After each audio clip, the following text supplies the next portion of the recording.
The stock market and the property market are two popular ways to build wealth here in the UK. But which one actually makes more money? Well, based on my 8 years experience investing in the stock market and 2 years in property, plus some deep dives into some UK research and real data, today we're going to discuss why I invest in both, the hidden costs that no one talks about, which performs better long term, and my honest take after investing in both. Do remember that this video is for educational purposes only and is not financial advice. Nothing within this video is an investment recommendation.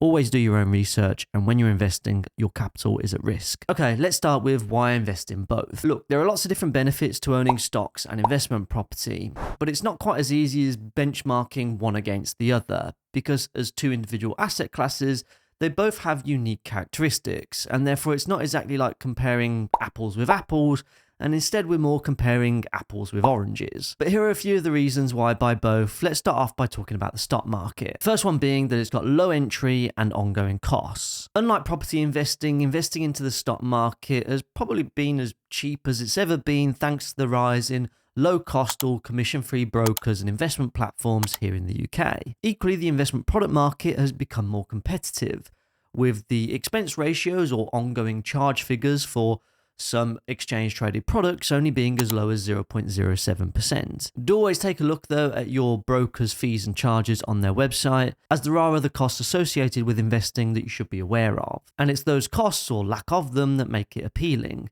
because it's not like my globally diversified ETF is going to spring a leak or have a boiler breakdown, which makes investing in the stock market arguably a little bit more headache-free and a low-cost place to put my money. Talking of keeping costs down, the next one is a biggie, so let's talk about tax-advantaged accounts. The Stocks and Shares ISA is the gold standard of investment accounts. It's an account that allows you to invest up to £20,000 per year in the 2025-2026 tax year, completely free from any tax on capital gains or dividends. And of course, all of that money invested in the ISA is all kind of post-income tax money anyway, so I've already paid tax on it once, but nonetheless, it's good to know that that money won't be taxed at any point in the future, providing the rules don't change, of course. Next, investing in stocks is liquid. All of my investments right now have a minimum holding period of at least 5 years, but ideally I'm going to be looking to accumulate more investments in my investment portfolio over the next 20 years or so. But if at any point in time I decide I want to sell some of my shares, well, I can do so with a few clicks of the button on my Trading 212 app. And as long as the markets are open, then the proceeds of that investment will be held within my brokerage account pretty much the same or probably the next working day. The reason that that's possible, just to give you a couple of examples, is because the daily trading volume on exchanges like the London Stock Exchange are in the billions, whilst the Nasdaq over in the US is in the hundreds of billions. It means orders can be filled very quickly with potentially millions of buyers and sellers all around the world to make this whole stock market thing work. It of course then may take a couple of days to withdraw that money back into my personal bank account, but nonetheless, that whole process is a couple of days or so rather than many, many months when you're investing in property. To give you an example, I agreed to buy an investment property back in December, but 7 months later, I'm still waiting because the seller's solicitors are being slow.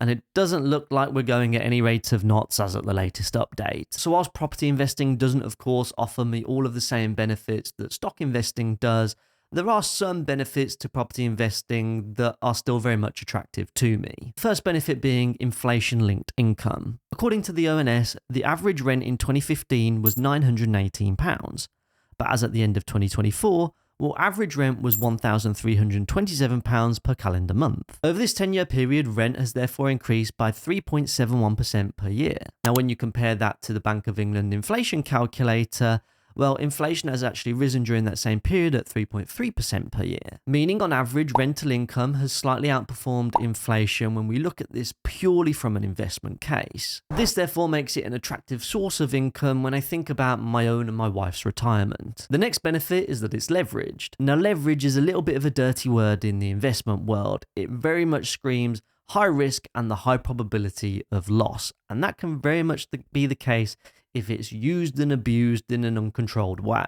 However, using leverage to buy property, I would personally argue, is a little bit different. For me, it meant that I borrowed £84,000 of the bank's money in order to purchase my one-bed flat for £112,000 after I put down a £28,000 deposit. Now, if I put the same £28,000 into a stock or a stock market index fund tracker, I will have only acquired £28,000 worth of underlying asset value, a 1-to-1 ratio if you like, whereas in property, a £28,000 investment allowed me to acquire a £112,000 asset value, a 1-to-3 ratio in this case. For every £1 that I put in, the lender gave me £3. Now, that's all well and good if the UK property market continues to trend upwards, as it has done based on this piece of data over the course of the past 70 years. However, with this leverage, it must be controlled and thought of in a long-term way, because as we can also see from this data, house prices have gone through difficult periods too. This could have meant periods potentially of negative equity for investors when we look back to the 07-08 financial crisis,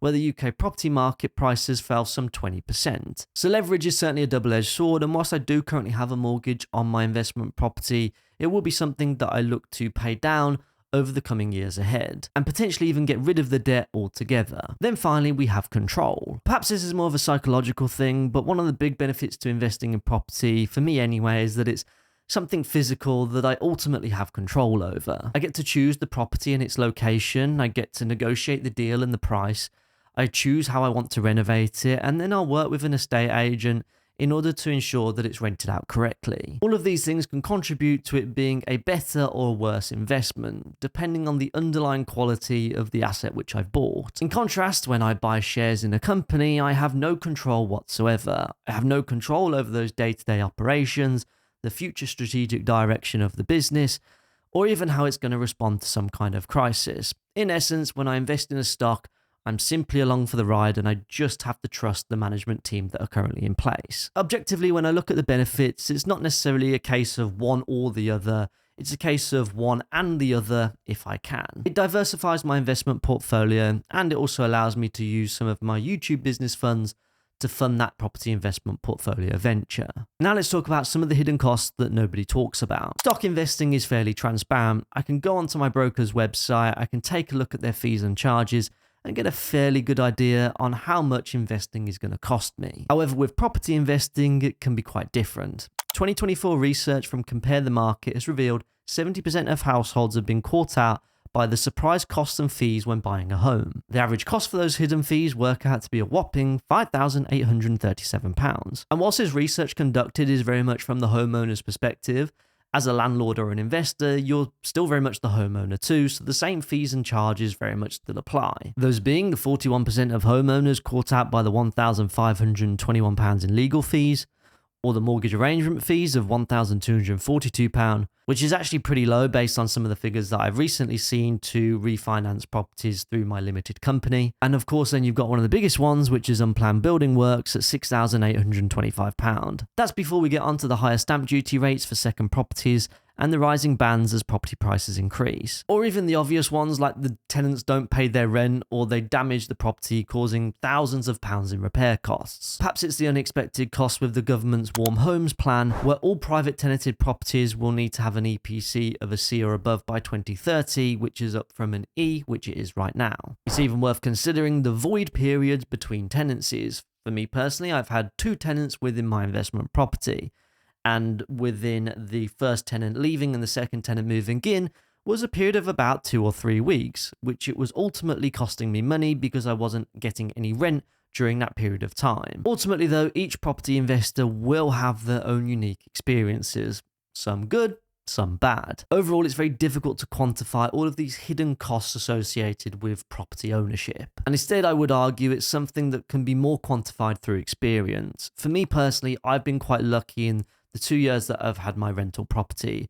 There's been no maintenance issues whatsoever, and the tenants have been pretty much perfect when it comes to paying their rent on time every single month. But then again, it's still very much early days, and if you are a more experienced property investor, then I'd definitely be intrigued to know what your experience is, so be sure to let me know down in the comment section below. But with that all in mind, which asset actually performs better? With the stock market, it's a little easier to share accurate information because there's an abundance of information based on historical performance, especially when you consider it through the lens of limited other costs. However, because there are so many additional costs with investment property, it's not so easy as looking at the kind of capital appreciation percentage or the rental yield and say, well, that's the profit that you're going to make. So I'll caveat this by saying, whilst we are going to look at this from just the nominal returns perspective, Just think about some of those other costs that we've already discussed and how that might play into a broader investment case and the potential future returns. And of course, with this data, past performance isn't necessarily indicative of future results. So looking at the Global Investment Returns Yearbook of 2025,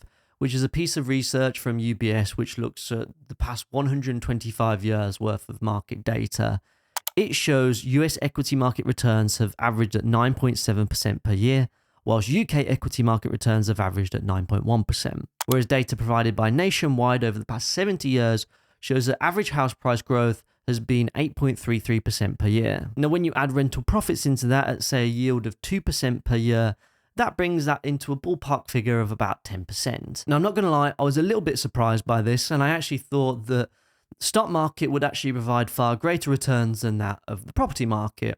So because of that, I went on to do a little bit more research, a little bit more digging, and I stumbled across another research paper called The Return on Everything between 1870 and 2015. And they equally concluded across their 145-year sample that equity provided nominal returns of 10.75%, whilst housing provided returns of 11.06%, roughly in the ballpark of the Dimpson, Marsh and Staunton paper, which we just discussed. All in all, this research suggests that it's kind of marginal when we compare returns of equity and the property market. Where there still kind of remains a question is where we factor in all of these kind of hidden costs associated with investing in property and the stock market too. Speaking from my own experience though, and just looking at the past 2 years since I've owned my investment property, actually my stock portfolio has performed better both from a percentage gain perspective and from a pound amount gain too. But I guess I'll have to report back to you as things progress to see how it all plays out and see whether things take a turn, which is probably a good reason to make sure that you subscribe to the channel to follow along this journey with me. So now let me share some of my thoughts after doing both. Well, for me, I think these two assets work in harmony together as part of a well-diversified investment portfolio, where both individual assets both have their strengths and weaknesses. It is a personal goal of mine to continue to build my stock investment portfolio and my property investment portfolio too, in order to achieve both time and financial freedom at some point in the future. But for now, it's still a work in progress. But if you would like to know a little bit more of the details around what my full £230,000 investment portfolio pays me right now, then be sure to check out that video next. That being said, I'll see you over in the next one.